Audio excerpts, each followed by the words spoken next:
to defend a suit claim that the firm's factory site belongs to the plaintiff land is। ये capital expenditure है, revenue expenditure है, prepaid revenue expenditure है। तो ये कौन सा खर्चा है जो 5000 हमने लॉयर फीस पे करी है? रेवेन्यू। रेवेन्यू। रीजन बताएंगे? रेवेन्यू। हाँ जी रेवेन्यू है, but what is the reason according to you? क्या रीजन होना चाहिए? रेवेन्यू क्यों है? अगर है तो ठीक है, दैट इज एब्सोल्युटली राइट कि ये रेवेन्यू है, बट इसका रीजन बताएंगे मुझे? मैम वो लैंड होल्ड करने के लिए बार बार भी लॉयर्स की फीस देनी पड़ सकती है। क्योंकि केस के लिए तो बार बार एडवोकेट को फीस जाती ही जाती है जब तक कि केस जो है हम सर क्लोज नहीं हो जाता। तो ultimately this is the revenue expense. ये नॉर्मल खर्चा है तो ये रेवेन्यू में आएगा। ये वन टाइम एक्सपेंडिचर नहीं है, this is the recurring expense basically. Next is entrance fees of ₹2000 received by Ram and Shyam social club is. तो 2000 रुपीज की एंट्रेंस फीस है, वो Ram and Shyam social club ने रिसीव करी है। तो ये कौन सी रिसीट हुई उनके लिए? एंट्रेंस फीस कौन सी रिसीट है? रेवेन्यू। तो रेवेन्यू कैसे? मतलब देखो, जो एंट्रेंस फीस होती है तो वो वन टाइम होती है। जस्ट हम जब बेसिकली किसी ऑर्गेनाइजेशन को ज्वाइन करते हैं, किसी क्लब को ज्वाइन करते हैं, only then we are liable to pay. Normally हमें हर साल इसको पे नहीं करना होता। Every year we have to pay the renewal fees only. तो क्या ये रेवेन्यू? लेकिन मैम वो वन टाइम सब्सक्रिप्शन होती है, यहाँ पे हमें कहीं नहीं दिया कि ये वन टाइम सब्सक्रिप्शन है। This is one and the same thing. Rudra, जो होते हैं ना बेसिकली हमारी सब्सक्रिप्शन फीस, एंट्रेंस फीस, तो this is one and the same thing. But ma'am हमने +1 +2 में ये पढ़ा था कि 2 तरह की सब्सक्रिप्शन होती है, एक तो वन टाइम होती है, बाकी एक ईयरली बेसिस पे होती है। मैं वही तो कह रही हूँ ना कि entrance fees is one time subscription. Basically जब हम ऑर्गेनाइजेशन को या क्लब को ज्वाइन कर रहे हैं, ओनली उस टाइम पे पे करनी होती है। एवरी ईयर जो सब्सक्रिप्शन हम पे करते हैं, that is the basically renewal fees बोलते हैं उसको, एंट्रेंस फीस नहीं बोलते। Am I clear? Yes ma'am. You are फिर ये एब्सोल्युटली राइट कैपिटल कि है। जो फर्स्ट टाइम सब्सक्रिप्शन होता है दैट इज कैपिटलाइज्ड और वो वन टाइम होता है। जो एवरी ईयर हम पे करते हैं that is called basically renewal fees बोलते हैं उसको। हर साल जो एनुअली पे करनी होती है, एनुअल फीस और रिन्यूअल फीस के नाम से बोला जाता है। एंट्रेंस फीस और सब्सक्रिप्शन जो वन टाइम वाला होता है, तो दिस इज बेसिकली दैट जो फर्स्ट टाइम हम पे करते हैं जब at the time of joining the club. तो ओके अकॉर्डिंगली मैम। ये हमारा क्या हो गया? Capital receipt. हाँ जी, तो नेक्स्ट है subsidy of ₹40,000 received from government for working capital by a manufacturing concern is. तो 40,000 की गवर्नमेंट से सब्सिडी रिसीव हुई, किसके लिए? For working capital, working capital के लिए। किसके द्वारा? एक मैन्युफैक्चरिंग कंसर्न को गवर्नमेंट से वर्किंग कैपिटल के लिए 40,000 की सब्सिडी मिली है। तो अल्टीमेटली वो मैन्युफैक्चरिंग कंसर्न के लिए कौन सी रिसीट है? रेवेन्यू, क्योंकि हर साल रेवेन्यू। मिलेगी। एग्जैक्टली रेवेन्यू, क्योंकि ये वर्किंग कैपिटल के लिए मिली है। हर साल हमें वर्किंग कैपिटल तो अगेन एंड अगेन चाहिए ही होती है ना नॉर्मल वर्किंग में। तो this is basically the revenue receipt. This is absolutely right. Next is insurance claim received on account of machinery damaged completely by fire is. तो machine को damage होने पे हमें इंश्योरेंस क्लेम मिला, तो ये कौन सी रिसीट है? Capital receipt. हाँ जी, कैपिटल रिसीट है, बट इसका रीजन बताएंगे मुझे why this is the capital receipt?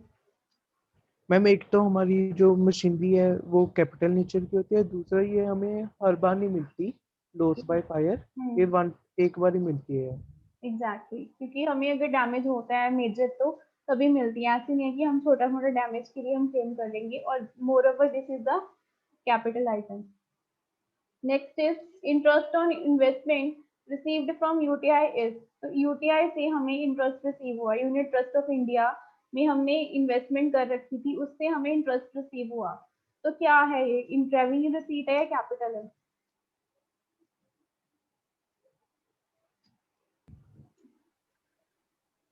हाँ जी बताइए, कौन सी है, कैपिटल है, रेवेन्यू है? मैम रेवेन्यू ही की, रेवेन्यू। क्योंकि हमें इंटरेस्ट हर साल मिलेगा। एग्जैक्टली, क्योंकि हर साल रिसीव होती है। This is the revenue receipt. हर साल भी हो सकती है, 6 मंथली भी हो सकती है, depends upon the term. Next is amount received from IDBI as a medium term loan for augmenting working capital is. हमें IDBI बैंक से जो है, IDBI से मीडियम टर्म लोन लिया हमने, किस चीज के लिए? वर्किंग कैपिटल के लिए। तो ये लोन जो है कौन सी रिसीट है? तो यहाँ पर क्लियर ही हो रहा है, this is the capital receipt, क्योंकि हमारे लिए रिसीट है, तो इन दोनों में से तो कोई आएगा नहीं, तो रिसीट तो एक ही है, कैपिटल रिसीट। क्लियर है? ये टर्म लोन तो हमें वन टाइम ही मिलेगा ना, बाद में तो हमें उसकी रीपेमेंट करनी होती है। हमने टर्म लोन सेंक्शन करवाया, उसकी डिसबर्समेंट तो वन टाइम ही होगी ना, हमें रिसीट तो एक बार ही आएगी। आफ्टर दैट जो है बोरोवर को रीपे करना होता है। क्लियर है? Next is, yes ma'am. okay, next is revenue from sale of product ordinarily is reported as part of earning in the period in which। कब रेवेन्यू को रिकॉग्नाइज करते हैं? जब आपने सेल करी द है, sale is. When sale is made. तो इसके मैंने पॉइंट बताए थे ना, पहले आपने क्या करा, आपने ऑर्डर बुक करा सेल का,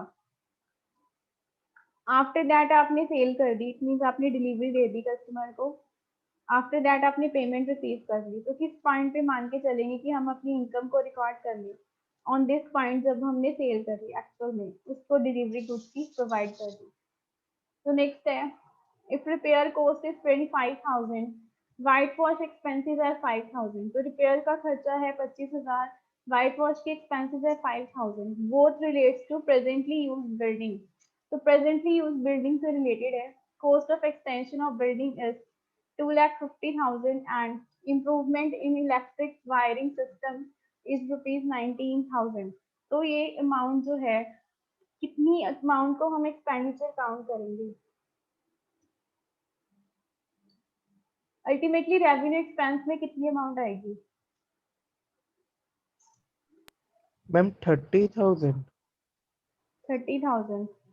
ठीक है, 30,000। तो ये 25,000 रिपेयर का खर्चा और वाइट वॉश का खर्चा, this is the revenue expense. तो बाकी का जो है एक्सटेंशन ऑफ बिल्डिंग, तो बिल्डिंग की कॉस्ट में ऐड हो जाएगा, वो एक्सपेंसेस में नहीं जाएगा। ये तो बिल्डिंग में ऐड हो जाएगा ना, एंड इम्प्रूवमेंट की कॉस्ट भी बिल्डिंग में ऐड हो जाएगी, तो इसीलिए एक्सपेंसेस में ओनली एंड ओनली 30,000 ही जाएगा। ओके, तो महक आपको क्लियर है जो आप कह रहे थे, आपको डाउट है कुछ? Yes ma'am. Okay. So next है, what are the basic consideration in distinguish between the capital and revenue expenditure? तो ये हमने स्टार्टिंग में पढ़ा था इस चैप्टर के, जो पॉइंट्स थे कि पर्पस ऑफ एक्सपेंडिचर क्या है, nature of expenditure, nature of business, तो वो सब हमने इसमें लिखने हैं। Next is define the revenue receipt and give examples. तो रेवेन्यू रिसीट को हम डिफाइन कर देंगे और उसके कुछ एग्जांपल्स हम इसके साथ में दे देंगे। तो नाउ ये आपका चैप्टर डन है। अभी हम नेक्स्ट चैप्टर स्टार्ट करने जा रहे हैं, आपका unit number 5, that is the contingent assets and contingent liabilities. So this is your unit number 5, contingent assets and contingent liabilities। तो पहले contingency क्या होती है? What do you mean by the term contingency?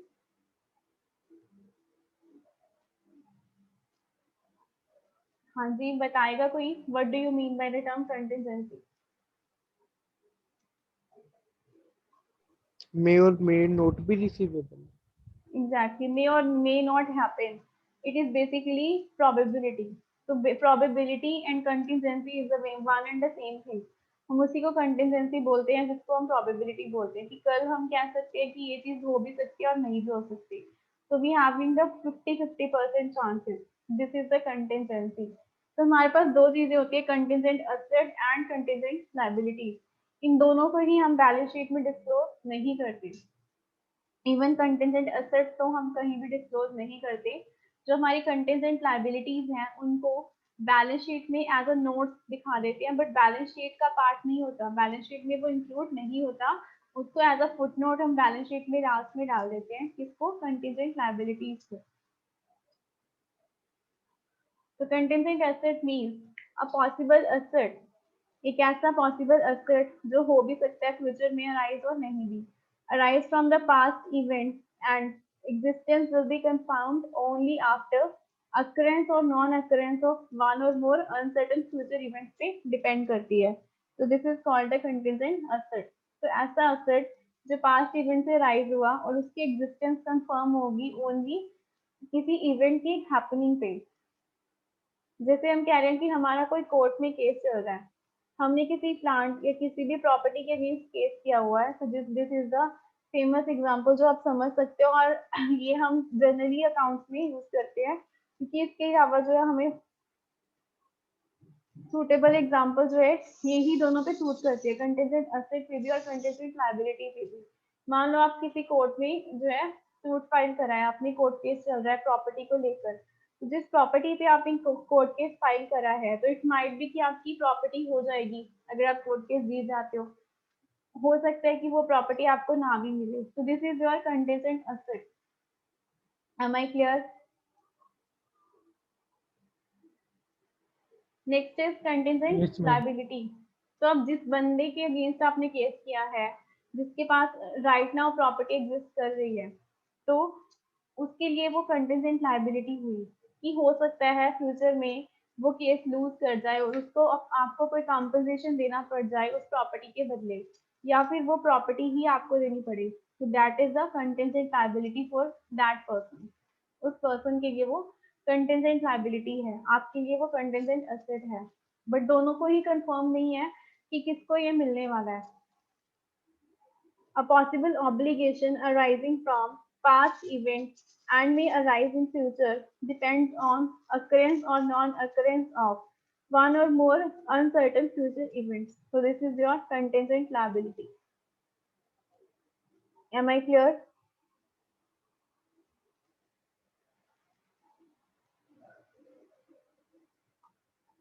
Okay, I hope यहाँ तक सबको clear है। Yes, ma'am. Yes, ma'am. तो नेक्स्ट है जी, उन्होंने कंटिजेंट एसेट की डेफिनेशन दी है। A contingent asset may be defined as a possible asset, ऐसा पॉसिबल एसेट जो राइज हो सकता है किससे, पास्ट इवेंट से। प्रॉपर्टी तो पहले से एग्जिस्ट कर रही है ना, एंड जिसकी existence will be confined confirmed only. तो वो हमारा है या नहीं, वो किस पे डिपेंड करता है, occurrence non occurrence of uncertain future event पे, कि वो हमारा कंटिजेंट एसेट बनेगा या नहीं बनेगा। It will depend upon uncertain future events, not wholly within the control of enterprise. enterprise का इस पे कोई भी कंट्रोल नहीं है। So this is your contingent asset. It usually arises from unplanned or unexpected events that give rise to possibility of inflow of economic benefits. The economic benefits का inflow to the business entity, like a claim that enterprise is pursuing through legal process. Outcome is uncertain, तो legal process चल रहा है, outcome नहीं पता कि उसकी क्या निकलेगी। तो this is the contingent asset, जैसे मैंने आपको अभी एग्जांपल दी है। तो प्रूडेंस क्या कहते हैं, प्रूडेंस और अकाउंटिंग स्टैंडर्ड्स क्या कहते हैं कि हमें कंटिजेंट एसेट को बुक्स में रिकॉर्ड नहीं करना चाहिए जब तक वो एक्चुअल में रियलाइज नहीं हो जाता। जैसे हम कहते हैं ना, कंजर्वेटिज्म और प्रूडेंस कंसेप्ट कहता है कि हमें इनकम को तब तक रिकॉग्नाइज नहीं करना चाहिए बुक्स में जब तक वो एक्चुअल में रियलाइज नहीं हो जाती। अकॉर्डिंगली हम कंटिजेंट एसेट को तब तक अपनी बुक्स में रिकॉर्ड नहीं कर सकते जब तक वो एक्चुअल में हमें कंफर्म नहीं हो जाता कि वो हमारा एसेट है या नहीं। तो enterprise should not recognise the contingent asset. कभी भी कोई भी बिजनेस जो है कंटिजेंट एसेट को कहीं पे भी डिस्क्लोज नहीं करता, क्योंकि these assets are uncertain and arise from claims which enterprise pursue through legal proceedings. There is uncertainty in relation to claims. It is possible that recognition of contingent assets may result in recognition of income that may never be realized. जो realise ही ना हो सकता है ना, हमने मान लो अभी contingent asset को रिकॉग्नाइज कर लिया, बट फ्यूचर में वो हमारा एसेट बना ही नहीं, तो बुक्स में हम कभी भी कंटिजेंट एसेट को रिकॉग्नाइज नहीं करेंगे। कंटिजेंट एसेट, तो इसके लिए आप किसका रेफरेंस दोगे? Prudence and septica and accounting standards का, कि ये कहते हैं कि हमें तब तक कंटिजेंट एसेट को बुक्स में डिस्क्लोज नहीं करना चाहिए जब तक वो एक्चुअल में एसेट हमारा रियलाइज नहीं हो जाता। जैसे हम इनकम की बात करते हैं तो इसको बैलेंस शीट में कहीं पे भी डिस्क्लोज नहीं करते। So this is your contingent asset. I hope this is clear to all. Yes, ma'am. Yes, ma'am. Okay. So next is the contingent liability. So liability it is opposite to contingent asset. तो जिसके लिए contingent asset है तो दूसरी party के लिए contingent liability है। A possible obligation जो arise हुई है from past events और जिसकी existence जो है वो depend करती है, confirm होगी only by the occurrence or non-occurrence of future events, not wholly within the control of enterprise. तो वहां पर contingent क्या था? Possible gain था, यहाँ पर obligation है। वहां पर possible asset था, यहाँ पर possible obligation है और possible liability है जो फ्यूचर में क्रिएट हो भी सकती है और नहीं भी हो सकती। इस पे डिपेंड करता है अकरेंस और नॉन अकरेंस ऑफ वन और मोर फ्यूचर इवेंट पे, कि वो केस हम विन करेंगे या लूज करेंगे, उस पे डिपेंड करता है कि वो एसेट हमारी लाइबिलिटी हमें पे करनी पड़ेगी या नहीं। So I hope this is clear to all of you.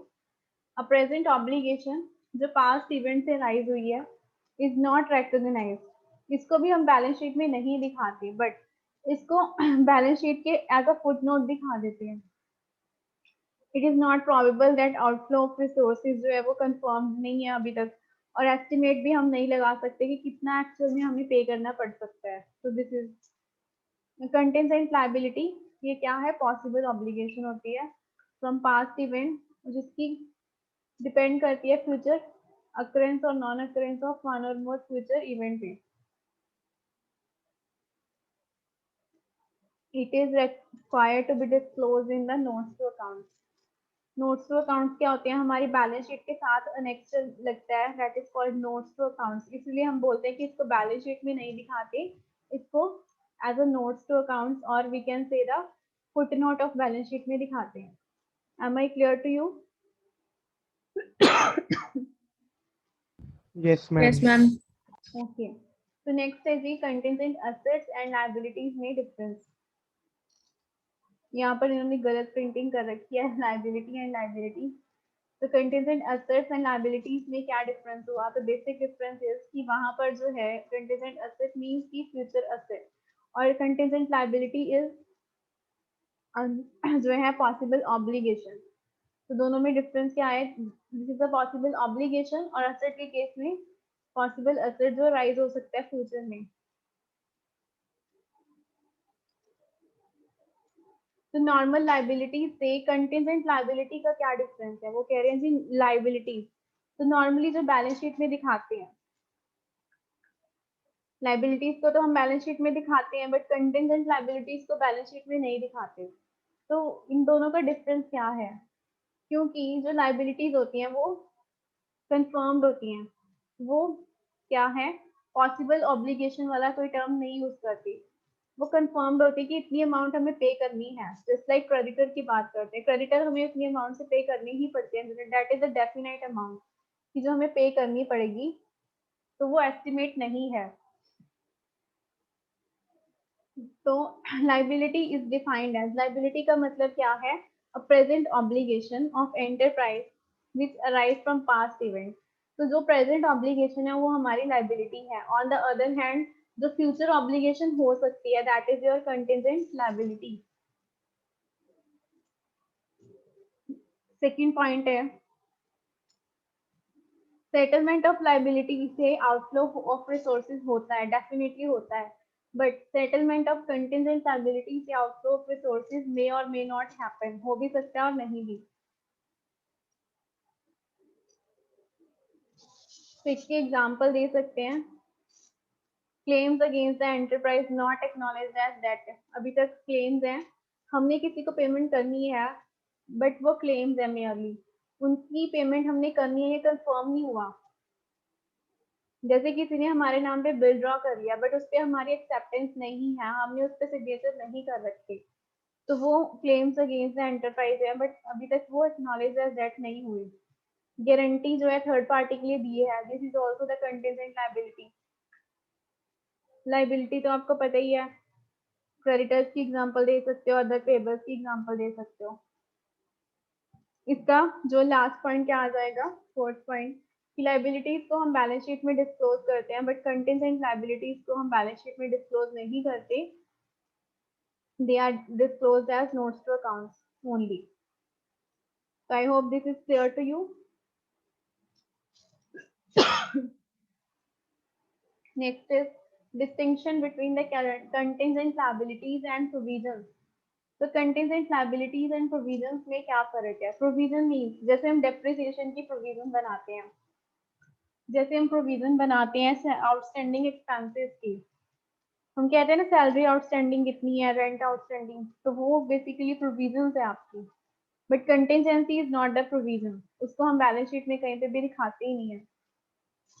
तो प्रोविजन भी प्रेजेंट ऑब्लिगेशन होती है अनसर्टेन अमाउंट की जो हमें पे करनी होती है।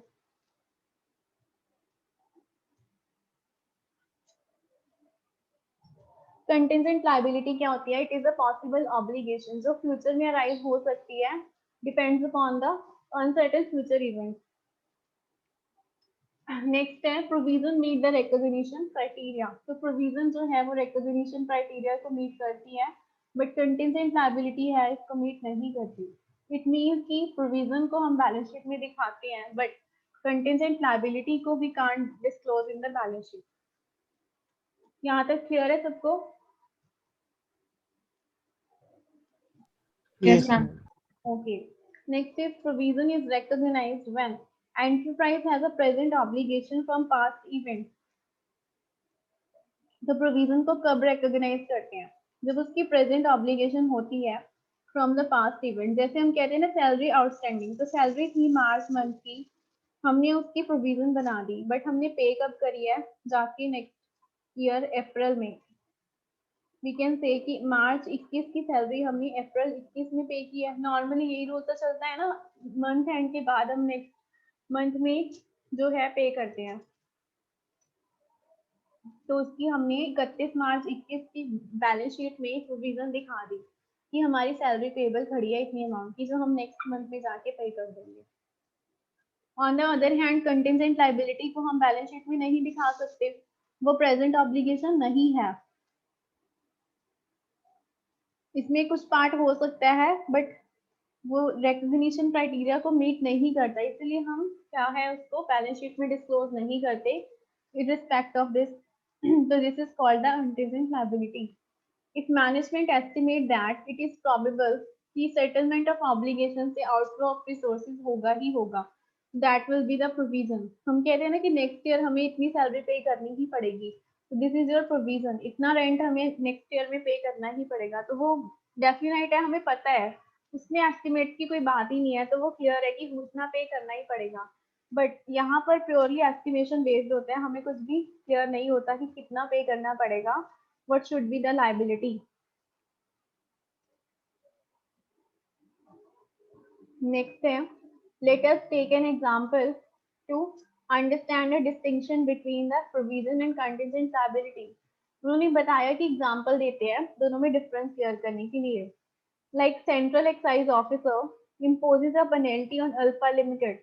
तो ऑफिसर ने अल्फा लिमिटेड पे पेनल्टी लगा दी for violation of provision in central excise act. Company ने एक्साइज एक्ट की प्रोविजंस को वायलेट कर दिया। अब किसी भी लॉ को वायलेट करते हो तो ऑब्वियसली आपको पेनल्टी तो पे करनी पड़ेगी, सीधी सी बात है ना। हम कुछ गलत काम करते हैं तो हमें पेनल्टी तो भरनी पड़ती है ना।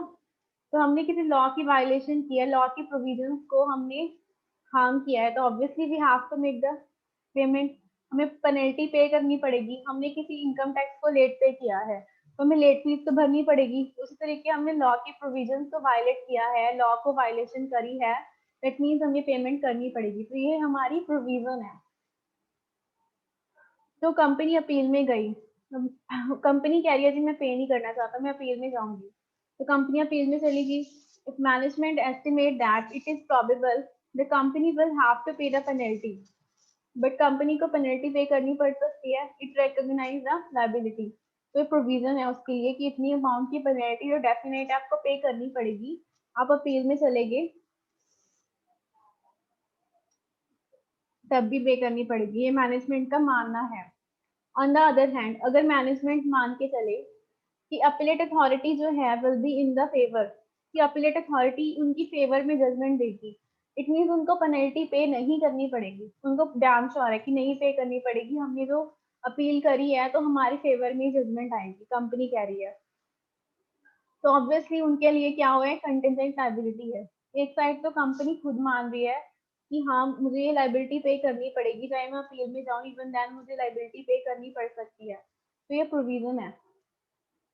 बट अगर कंपनी का खुद का ही मानना है कि हो सकता है मैं अपील में जाऊँ तो मैं जीत ही जाऊँ, तो अल्टीमेटली वो उसके लिए कंटिजेंसी है, उसको पे करनी भी पड़ सकती है और नहीं भी।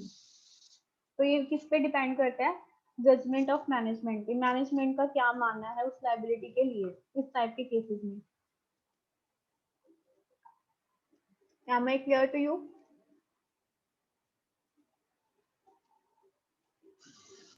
Yes ma'am. ओके, तो नेक्स्ट है, ये चैप्टर हमारा ये भी डन हो गया ऑलमोस्ट। तो इसके क्वेश्चंस डिस्कस करते हैं। Contingent asset usually arise from unplanned और अनएक्सपेक्टेड इवेंट। तो कंटिजेंट एसेट अराइज होते हैं अनप्लान्ड अनएक्सपेक्टेड इवेंट से, दैट गिव राइज टू, किससे, किसको राइज करते हैं, possibility of inflow of economic benefit to the business entity। तो यहाँ पर टर्म है असेट, तो असेट का मतलब है इनफ्लो, ऑब्वियसली आउटफ्लो की तो बात ही नहीं होती ना, तो बी तो आपका कट हो गया, साथ में सी भी कट हो गया, तो ए आपका करेक्ट आंसर है। क्लियर है?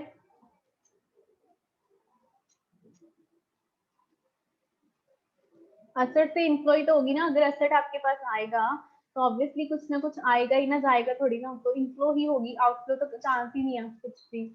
तो नेक्स्ट है, if an inflow of economic benefit is probable, अगर inflow probable है then contingent asset is disclosed, वो कहाँ पे disclose करेंगे,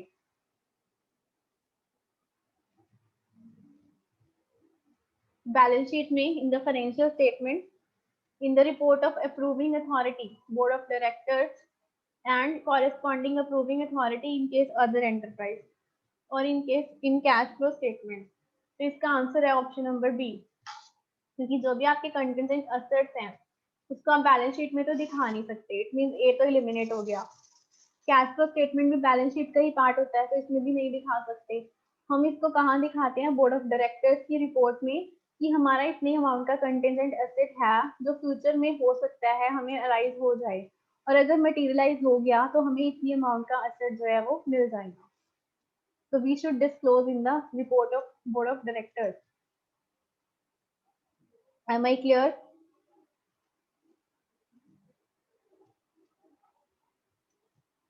Yes, ma'am. Okay.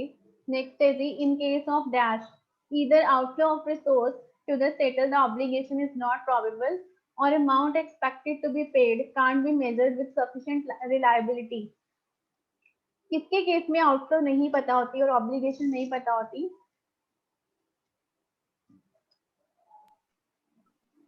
Contingent liability. Obviously contingent liability, क्योंकि लायबिलिटी तो प्रेजेंट ऑब्लिगेशन होती है, तो ये तो खत्म ही है ना। उन्होंने कहा है कि कांट बी मेजर्ड, तो प्रोविजन के केस में मेजरमेंट तो हम कर ही लेते हैं, दोनों तो एलिमिनेट हो ही गए, तो कंटिजेंट लायबिलिटी आपका करेक्ट आंसर हुआ। नेक्स्ट है, present liability of uncertain amount, it can be measured reliably by using a substantial